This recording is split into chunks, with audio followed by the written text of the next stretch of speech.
wasiirkii hore ee wasaaradda arrimaha dibadda aan hadda xildhibaan ka tirsan xildhibaanada aqalka hoose ee baarlamaanka Soomaaliya ayaa ka hadlay dib u soo celinta qaxooti Soomaaliyeed ee ku nool qaar ka mid ah wadamada Yurub waxa uu dhawaan wadanka Norway uu sheegay in dib u soo celinayo qoysas Soomaaliyeed oo ku nool dalkaasi muddadii uu xilka hayay wasiir Beyle ayaa sheegay in arrintaasi uu ka biyadiiday waa dad dhibaato ka baxsaday waa dad dhibaato soo arkay intay halka markii ka yimaadeen ilaa meesha gaarayeen waa dad walaalayaashood iyo aabayaashood iyo hooyooyinkood dhaxda ku soo dhinteen waa dad tacab ku jira waa dad maskaxda wax ka qaba dadkaasi markay halka gaaraan xuquuqda bini aadamka ee United Nationska ayaa xukuma ma garatay dalkaasina mas'uuliyad baa saaran kay ka yimaadeenna mas'uuliyad baa saaran waxa laakiin intaas oo dhan ka sii qaalisan ya jamciyadda qurumaha ka dhaxaysa qaanuunka dhigaya sida dadka loola dhaqmayo ayaa ka importanta wax walba wadanka way ka tageen oo dhibaato uga tageen kaasi inuu aqbalayeen kalena iyaga u taala laakiin marka dadkaasi waxay ku wareegeen UN ya annagu marka waxaan waxa weeye look iskama soo celin kartaan dadka waxaas oo dhan Soomaaliya iskama soo celin karo jawaan arabi khayr ma hayleen ya waa in qofka xuquuqdiisa la eega waa in UN ku eegtaa waa in wax loogu taliyaa haddii ay noqoto markaa in United Nations yiraahdaan qofkani wadankan ma joogayo meel kale hadoo doono qofkii haddii meel kale loo waayo waan aqbalaynaa marka ya United Nationski wadankii annagii waxa iyaga wada soconna ayaa de qofkii qaabilayna laakiin inaad tiraan waan iska celinayna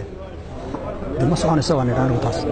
dhanka kale Cabdiraxmaan Ducaale Beyle ayaa sheegay inuu ka qayb qaadan doono sidii loo midin lahaa Somaliland iyo Soomaaliya in la kala tago looma baahna maxay adiga iyo imakeena ka halka socda halkan ku dhashay laydima kala garanayo bal waa kan kamarada ku hayaba kamid laydina kala garanayo maxay ku kala tagi waxaad ku kala tagi leeyahay isku haysaan halka fadhiisto xaliila ya aniga ra'yiga waxa weeyaan gacmuhu markay wada jiraan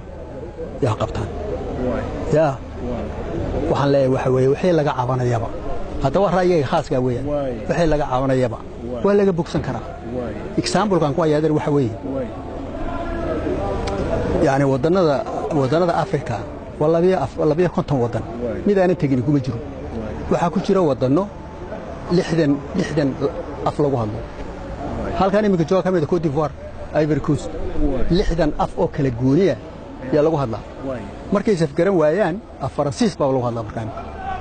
waa dad aan isku ekayn waa dad aan isku ethnic ahayn madowga general baa ka dhaxeeya qaarkood xataa baa ku jira South Africa kamida Kenya agteena kamida oo qabaylan shaqo isku laayna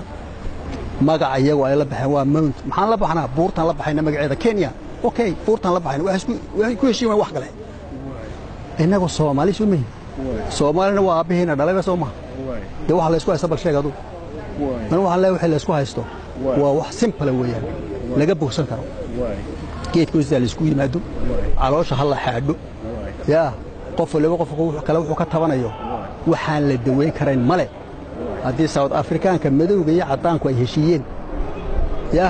Yunis Ali Umar Bulsho TV Muqdisho